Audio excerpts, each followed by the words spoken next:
Resident Evil, A Conspiração da Umbrella, capítulo 14. Barry está demorando muito. Jill não tinha ideia da extensão dos túneis, mas pelo que viu, todos pareciam iguais. Barry pode ter se perdido tentando voltar, ou ele encontrou o assassino e sem cobertura. Ele pode não voltar. De qualquer modo, ficar parada não ajudaria muito. Ela se levantou, olhando o pálido rosto do Bravo pela última vez e lhe desejando paz antes de sair. O que ele descobriu? Quem era? Henrico só conseguiu dizer que o traidor era ele, mas isso não ajudava muito. Exceto Jill e a novata, o resto dos Stars de Recon eram homens. Ela poderia suspeitar de Chris. Ele estava convencido sobre haver algo estranho acontecendo desde o começo. E agora Barry que estava com ela quando Marine morreu. Brad Vickers não era do tipo perigoso. Joseph e Kenneth estavam mortos. Só nos resta Richard Aiken, Forrest Spire e Albert Wesker. Nenhum deles pareciam suspeitos, mas ela tinha que pensar nisso. Henrico estava morto, e ela nunca duvidou que a Umbrella tivesse um dos Stars na mão. Chegando na porta, ela rapidamente amarrou suas botas, se preparando. A pessoa que matou o Bravo poderia ter facilmente matado Jill e Barry, mas não o fez, sugerindo que não quisesse mais vítimas. Considerando que ele ainda estava no subsolo, ela terá de que ser bastante silenciosa se quiser achá-lo. Os túneis eram perfeitos, condutores de som amplificando os mais suaves movimentos. Ela abriu a porta de metal escutando e saiu para o corredor, ficando perto da parede. À frente dela, o corredor estava escuro. Ela optou em voltar por onde tinha vindo. O escuro era um lugar perfeito para uma cilada. Ela ouviu o eco de algo grande se movendo. Instintivamente, Jill usou o som como cobertura, deslizando na direção da porta assim que o som parou. Ela voltou para o túnel, onde tinha se encontrado com Barry. O que foi aquilo? Parecia que uma parede inteira estava se movendo. Ela se lembrou do teto que desceu na mansão. Os túneis poderiam estar com armadilhas. A ideia de ser esmagada por algum mecanismo bizarro no subsolo, como aquele perto do poço, com um buraco hexagonal. Jill decidiu dar outra olhada nas portas que não conseguiu abrir antes. Talvez o assassino tenha a ferramenta necessária e o som que ela ouviu foi dele operando. Ela podia estar errada, mas não custava olhar. Pelo menos, eu não vou me perder. Ela alcançou a porta que a levaria de volta e parou, sua cabeça inclinada para captar o estranho som vindo do túnel atrás dela. Era uma dobradiça enferrujada? Era alto, seja lá o que for. Thump, thump, thump. Esse som ela conhecia. Passos vindo em sua direção. Era Barry ou alguém com seu porte. Eles eram pesados e cansados. Sair daqui agora! Jill agarrou o trinco e correu para o próximo corredor, sem se importar com quanto barulho fez. Apesar de algumas vezes entendê-los errado, seus instintos nunca falham. E eles estavam dizendo que ela não vai querer estar lá quando o autor do barulho aparecer. Ela correu pelo corredor de pedra, se distanciando da escada que levava ao jardim. E foi obrigada a parar, respirando profundamente. Ela não podia só seguir em frente. Havia outros perigos além daquele que deixou para trás. Atrás dela a porta abriu. Jill virou, erguendo sua arma, e olhou com horror para a coisa de pé lá. Era grande, na forma de um homem, mas a semelhança acabava aí. Nu, mas sem sexo. O corpo musculoso inteiro era coberto por uma áspera pele anfíbia, verde escura. Era corcunda o suficiente para que seus impossíveis braços tocassem o chão. Suas mãos e pés eram dotados de grossas e brutais garras. Pequenos e estreitos olhos claros estavam em sua larga cabeça de réptil. Ele virou seu olhar para ela, abrindo a boca e soltando um tremendo e alto grito como ela nunca ouviu antes. O som circundando ela, enchendo-a com um terror mortal. Jill atirou. 3 tiros acertaram o peito da criatura, fazendo-a cambalear para trás. A coisa balançou e caiu na parede do túnel, e com outro terrível grito, ele se lançou para ela, empurrando o chão, com poderosas pernas, sua boca aberta. Ela atirou de novo enquanto a criatura voava em sua direção, as balas perfurando sua enrugada carne, traços de sangue espirrando, e a coisa caiu alguns centímetros dela, gritando, um braço se esticando para golpear as pernas dela. Jesus, ele não vai morrer. Dir mirou na parte de trás do crânio do monstro e esvaziou o clipe. Mesmo enquanto a pele verde se esfarelava e sangue espirrava, ela continuou atirando, os quentes projéteis penetrando em sua rosada massa cerebral. Clique, clique, clique, sem balas. Ela baixou a arma, seu corpo inteiro tremendo, estava acabado. A criatura estava morta, mas consumiu quase um clipe inteiro, quase 15 balas de 9mm. Jill colocou outro clipe antes de guardar a bereta. Depois ela empunhou a Remington, sentindo confortável e sólido o peso da espingarda. Mas que diabo as pessoas estavam fazendo aqui? Parece que o pessoal da Umbrella inventou mais do que um vírus, algo tão mortal, mas com garras. E deve ter mais deles. Ela nunca teve um pensamento mais aterrorizante como esse. Segurando a Remington, Jill virou e correu. Chris e Rebecca desceram o longo e madeirado corredor.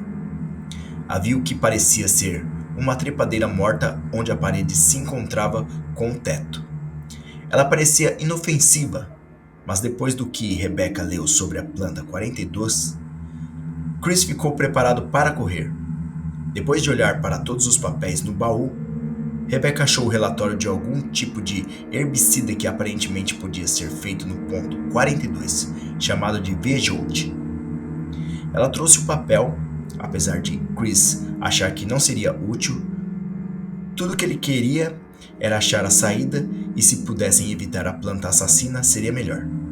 O hall da frente não tinha galhos, mas Chris não considerou o lugar seguro. Além dos 2 quartos no primeiro corredor, havia outra sala no final dele. Chris tinha olhado dentro e sentiu seus alarmes internos desligarem. Apesar de não saber o porquê, não havia perigo à vista. Só um bar e algumas mesas. Eles acabaram fechando a porta e continuaram. Eles passaram na frente da única porta do próximo corredor em L, ambos olhando para a trepadeira perto do teto. Chris abriu a porta. Um úmido e quente ar saiu da escura sala, mas com um horrível cheiro de fruta estragada. Chris rapidamente puxou Rebecca quando viu as paredes do lugar. Eles estavam completamente cobertos pelo mesmo tipo de planta do corredor, mas lá a trepadeira parecia viva e inchada, um exuberante verde. Houve um suave ruído vindo de algum lugar da sala, e Chris percebeu que vinha da própria planta, as paredes tremendo numa estranha ilusão ótica. Rebecca começou a andar e Chris a puxou. Ei, você está louca? Eu pensei que você tinha dito que essas coisas sugam sangue. Ela balançou a cabeça olhando as paredes. Essa não é a planta 42. Pelo menos, não a parte que o relatório falava. A planta 42 é bem maior e mais móvel. Eu não entendo muito de fitobiologia, mas de acordo com aquele estudo, nós estamos procurando por uma angiosperma com folhagem móvel. Ela deu um rápido sorriso. Desculpe. Pense numa planta gigante com 10 a 20 galhos, balançando em volta dela. Chris fez uma careta. Ótimo. Obrigado por colocar a minha mente em descanso. Eles andaram pela sala tomando cuidado para não chegar muito perto das paredes. Haviam 3 portas além da que entraram. Uma bem à frente da entrada, ao fundo, e outras 2, uma de frente para a outra, à esquerda para onde a sala continuava. Chris foi para a porta oposta à entrada, achando que ela os levaria para fora da hospedaria. A porta estava destrancada e Chris começou a abri-la. Bam! A porta fechou violentamente, fazendo-os pular para trás e empunhar as armas. Uma série de pesados e deslizantes thumps se seguiram, como se alguém do outro lado estivesse chutando as paredes. Mas o som estava em todo lugar, acima e abaixo da robusta porta dupla. Você disse um monte de galhos? Chris disse. Rebecca acenou. Acho que acabamos de encontrar a planta 42. Eles escutaram por um momento, Chris imaginando seu tamanho e força para derrubar a porta. Não brinca, maior e mais móvel. E talvez bloqueando a única saída desse lugar. Que ótimo. Eles voltaram para a área aberta e olharam para as 2 portas. A da direita deles tinha o número 003 acima. Chris procurou a chave certa no molho que tinha achado. Ele destrancou a porta e entrou, Rebecca atrás. Tinha uma porta menor à direita, que dava num banheiro quieto e sujo. O lugar era outro quarto, uma cama, uma mesa, 2 estantes. Nada de interessante. Houve outra série de pancadas na parede de trás, e eles rapidamente saíram do quarto. Chris se convencendo de que terá que enfrentar a planta se quiser sair. Pode ser que não, pode haver outra saída, mas do jeito que as coisas estavam indo, ele achava que não. Dos zumbis da mansão até as cobras do jardim, a propriedade de Spencer parecia ter sido projetada para evitar que escapassem. Chris parou de pensar nisso enquanto se aproximavam da última porta, mas eles diminuíram o passo ao ver um pequeno painel numérico ao lado dela. Ele girou a maçaneta, mas estava trancada. Trava de segurança. Ele disse suspirando: "Não é possível entrar sem o código." Rebecca franziu, olhando para o padrão das pequenas luzes vermelhas, acima do teclado numérico. "Nós podemos tentar números até achar a combinação certa."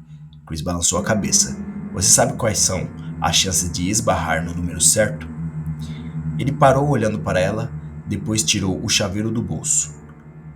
"Tente 3, 4, 5. Ele disse, olhando atenciosamente enquanto Rebecca digitava o número. "Vamos, Sr. Elias, não nos decepcione."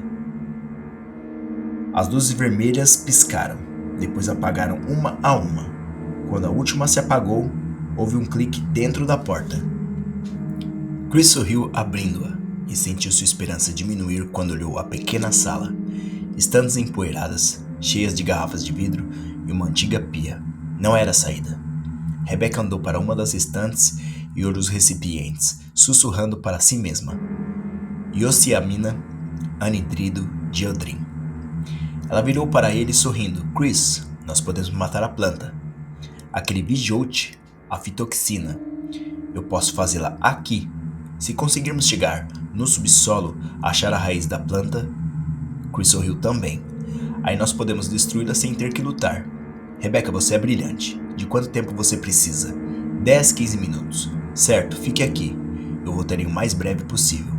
Rebecca já estava pegando os recipientes enquanto Chris fechava a porta e voltava para o corredor, depois da escura sala.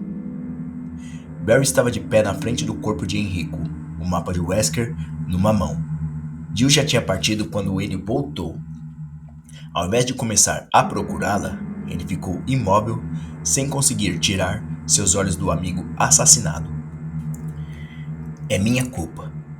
Se eu não tivesse ajudado Wesker a sair da casa, você ainda estaria vivo." Barry olhou para o rosto de Enrico, tão cheio de culpa e vergonha que não sabia o que fazer.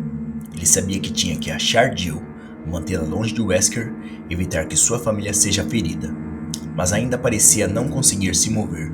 Tudo o que ele queria era se explicar pessoalmente para Enrico, fazendo entender como as coisas chegaram até ali. Wesker pegou Cat, as crianças, Rico. "O que mais eu poderia ter feito? O que eu posso fazer exceto seguir suas ordens?"